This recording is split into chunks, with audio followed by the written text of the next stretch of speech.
In this video, I want to cover the stats in Anno 117, how they are coming together, how can you get them, what they actually mean to you, and what you can kind of ignore.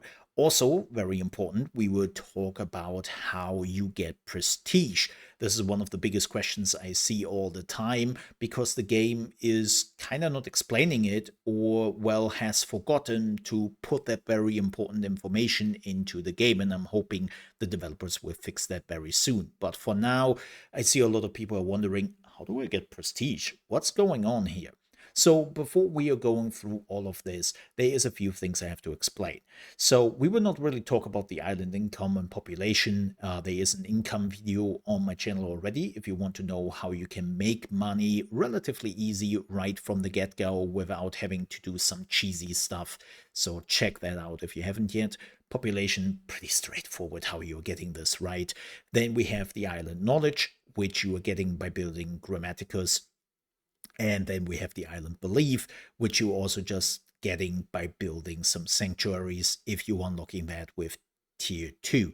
Also, another way on how to get those stats is actually to buy or find specialists, right? You can buy those specialists at the Emperor's Representative or with the other one, the free trader, right? And then you can find certain specialists you can just buy here, and then you put them into your governor villa, or you put them into the officia.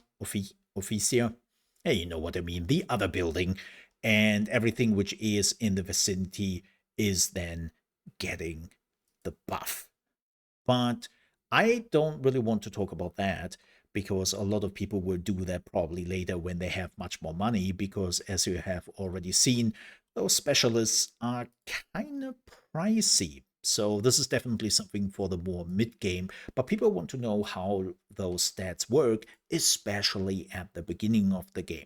And what you want to do here is, when it comes to those stats, is you want to split them up in two categories. The one category is everything you can do with buildings. And then there's the category which you just get by existing. And if you're wondering, the what? Yeah, we will talk about that in detail in just a few minutes here. So let's talk about the buildings first. And how that works is also pretty straightforward. You go over a building, and you can see here with the potterer that you have the need attributes and you have the area effect. What does that mean? Area effect, pretty straightforward, right? Everything which is in the circle is getting the buff and debuff. But also very important to note, this goes for production buildings and other non-living quarters as well. So if you're building something nearby here in my production area, as I did with, let's say, the sanctuary, I got a pretty big happiness buff. So those buildings will give buffs even if there are no living quarters nearby, or, well, debuffs, right? So that's pretty straightforward. Also very important to note, the buffs are only active on production buildings while they are producing. If they are not producing for whatever reason, you will not get the buff and debuff. Now let's talk about the need attribute. What's that supposed to mean? Well, basically, when you can fulfill the need for the population, you will get the buff slash debuff. In this case, you would get 2+ population and 1+ fire safety. And the problem with that is you only will start to need that with the plebeians, with the tier 2, because as you can see here, they need the amphore, and I have fulfilled the need, so I will now get the buff. But that also means that my tier 1 people who don't need amphore will not get anything when it comes to the need attributes. So that's something really important to keep in mind, that basically the need attributes only triggers when people actually need the item, and the area effect is always active, even in an area where the population doesn't need the item. So keep that in mind. Now, the next thing we have to talk about, and I think this is what a lot of people have been looking for, is prestige. How do you get prestige at the beginning? Later on, straightforward, right? You will get some buildings like the theater, which will give you the prestige. Again, very simple. But how do you get it early on? Well, the game is not explaining this, but you just build ornaments. Just build ornaments. They will give you the prestige.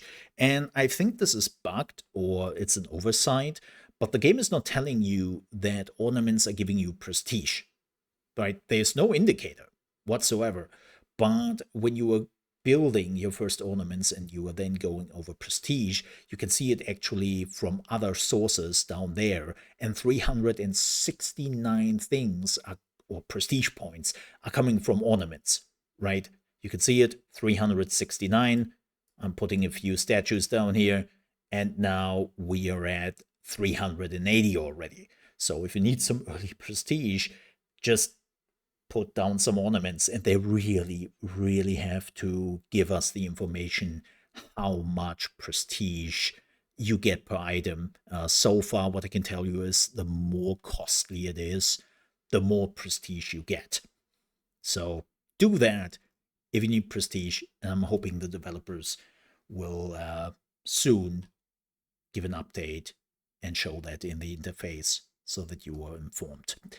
Now, let's talk about the last part, and that is your existence. No, don't you worry, this is not an intervention or a therapist spot or anything. No, no, this is actually your existence in the game as a city or as a governor, right? You can see right here that I have a massive issue with fire safety. And when you are looking at the last spot, you see that most of that is coming from other sources, aka my city status, your existence of that city, right? And you will get that whenever your city is growing. As you can see, I'm a tier 5 city. I'm very close to become a tier 6 city. So this will increase by another 300 or minus 400 fire safety, which is not great. You can already see that I have some major incident threats or even the risk of an inferno. And this is where the problem is coming in. Yes, through specialists, you can try to fight this quite a bit. But when it comes to buildings, it's not enough. Because I have already reached the maximum of building when it comes to fighting fire issues. Yes, there are a few small areas which are still missing, but you can see every other building is basically covered here. And besides of this small area, but everything else is covered. And I cannot really do more, right? I've basically reached the maximum I could do. And so my fire safety, or the issue I have with it, is not coming from my buildings. It literally is coming from the city status, and it's so much that I need specialists to fight this, or I will run into some severe inferno. Or do I? Now, this is where it becomes interesting. I've been doing a few tests with a lot of the buffs and debuffs in the game, and I hope my playthrough is not bugged here, and this goes for everyone, but this doesn't mean much. So the game is telling you that I will have a great fire, which means up to 20 buildings, about every 49 minutes. And the reality is that's not the case. I had one particular fire here just a few minutes ago, and the reason for only having a fire there was because there was no fire station nearby. I have fixed that, and there was that. But I assume as long as you have your buildings covered, those buildings cannot catch fire. And the same goes for unrests, and the same goes for sicknesses. As long as you are covering those areas, I cannot get a sickness. The only time I actually had health issues and catch the disease was in this area, which wasn't covered by my Medici, right? And so I strongly advise, even if you have negative debuffs here or negative numbers, to cover all your areas, and you will still never catch a fire or a disease or an unrest. Now, with that said, there is unfortunately a negative part to this, right? You can see that right here, my island happiness is now in the positive. And that means every 4 hours, give or take, I will have a festival of joy.